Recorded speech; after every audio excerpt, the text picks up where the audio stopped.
And welcome everybody to the fourth Wednesday Storytellers in October and our spooky evening of stories, which I don't know ever how spooky they are. I think if you're in a dark room on your own, things are always more spooky. Whereas if you're around and about and people are chatting to you, it's not quite so spooky ever. Anyway, I'm going to start my story. 4 young men had decided they needed to educate themselves about Scotland. And so they went to Shetland and they decided they would go island hopping and see what this place was like. For there were many tales of that time about how the people ate strange things, you know, strange birds. It is said sometimes that these birds were very oily and very fishy, but they were a delicacy. So these young men decided this was an excellent place to improve their learning and understanding. So they hopped island for several days. When they got to one of the smaller islands, one of those islands that you can only get on and off at certain times. Well, the first day was fine. And they had a jolly old time wandering around all the beaches. But the second day it changed. The fog came down and they set off inland to find a place with a small lake and a stone circle. But what with the fog and they're not knowing where they were going, soon they were confused. Some could say mazed, as in going round and round in circles. And one of them got separated. But the fog was so dense that after a while you couldn't hear your friends when you shouted. And then the rain started, sheeting rain coming down as only it does in Scotland. And he was walking in the fog and the rain through that gorse and bracken and heather, not knowing now where the pathway was and not able to even find the pathway. And it was getting disturbing. He was going a bit faster because he was getting more anxious. And then he stopped just before the cliff. And he realized there was a change in sound because he could hear the waves on this side of the island, but they must have walked quite far. He was on a cliff rather than the sandy beaches that they'd been to yesterday.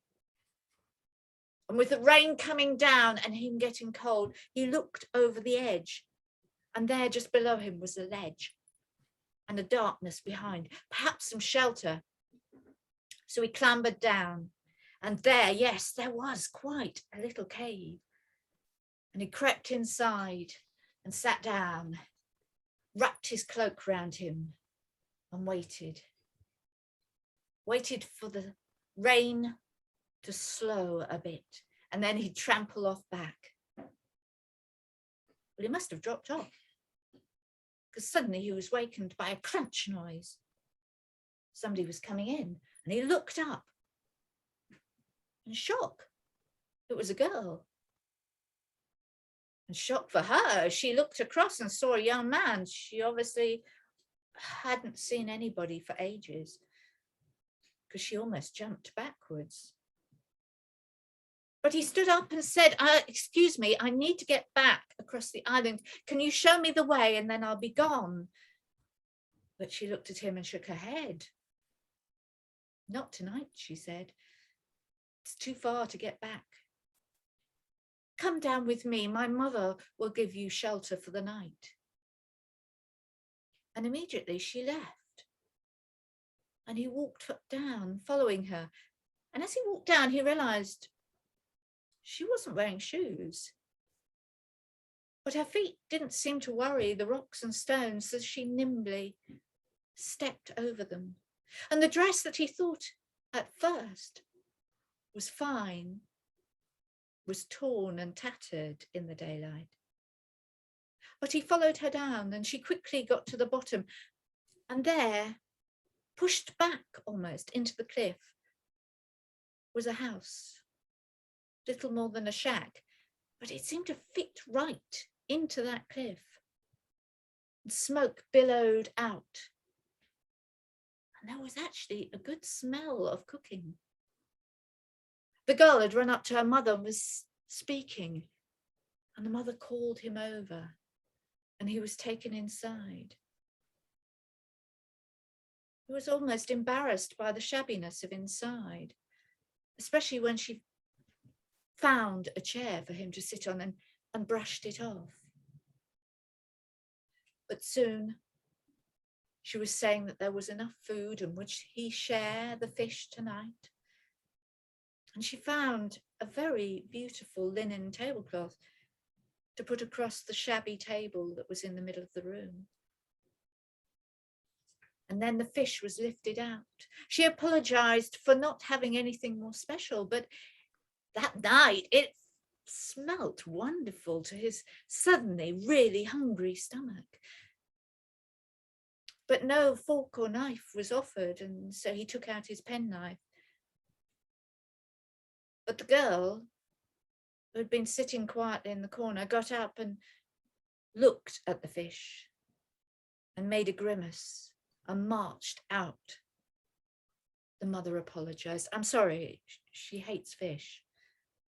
And they kept going, eating, occasional chatting. You couldn't say that they really chatted. There were occasional words. And then they'd finished. And the woman was getting a kettle and putting it on the fire, getting a bowl and some whiskey to mix a toddy. And the door slammed as the girl came back in. And he was surprised that this time she looked at him squarely. And he realised her face was clean. It had been dirty before. And he was shocked to see a mark of blood on her dress. And his eye was drawn to it. And he looked, but then realised he shouldn't. And suddenly there was that warm smell of the toddy being made, and the bowl was passed from the mother to him, and he drank deeply, and it warmed him so well. And then he passed the bowl to the girl, who took it. And he was shocked, because as he looked, her face seemed to change, and he thought, that toddy was a bit more than I was expecting. But the mother kindly indicated that there was a bed of heather for him that night. And they left him to wrap himself in the cloak and lie down. The mother seemed to disappear. With another opening and closing of the door, the girl came back in and flung herself down on a bench. And she seemed to be wrapped in something. In the night, the wind blew, and he woke again later as he heard the pad, pad, pad of light feet. Perhaps a dog. Hadn't seen one, but the door opened and closed. He went back to sleep. Suddenly, the young man awoke, startled. There was a claw in his shoulder, something pulling at his shoulder, something gripping at him. And then he turned his head, and there was a face looking at him, a wolf-type face, jaws dripping, and those jaws trying to reach for his neck. And he was startled, and he couldn't move at first. And then he realised he must fight back, and he pushed his hand right into the neck of the dog or wolf, whatever it was, pushing it away. And then he reached in his pocket for his little penknife again, and he stabbed so hard. The animal squealed, and he pulled back to stab again, but this time the animal turned and ran. Startled and shaken, he sat up, not wanting to sleep. He looked around, but the girl wasn't there, and he wrapped his cloak around himself and went and sat on the chair. He waited till the gentle light of dawn broke out the window, And as dawn broke, the wind seemed to drop. And he went outside, and suddenly it seemed to blow away the night. Was it a dream or was it real? He wasn't quite sure as he walked up and down on the beach, and things seemed to be more real now.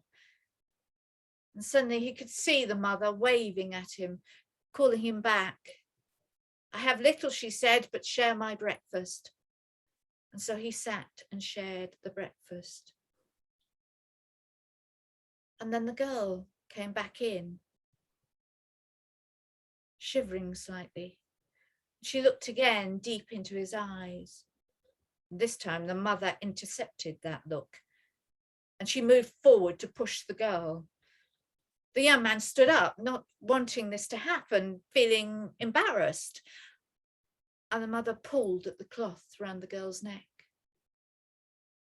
And suddenly he could see marks, 4 fingers and a thumb, bruised on her neck.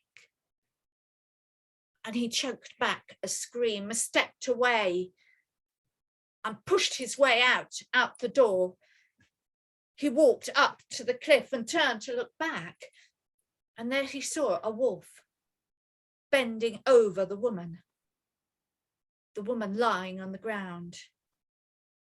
He turned to run, but the wolf was quicker, running up towards him. He could hear it, and he turned, putting his hand out.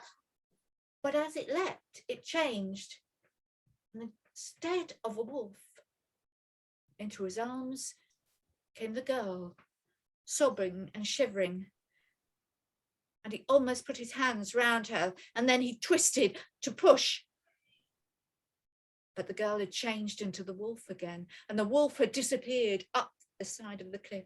Now he ran. There was no stopping. He ran and ran up the top of the cliff and over, and started off across the moor. There was a wail, a yowl, a howl. He turned and looked back.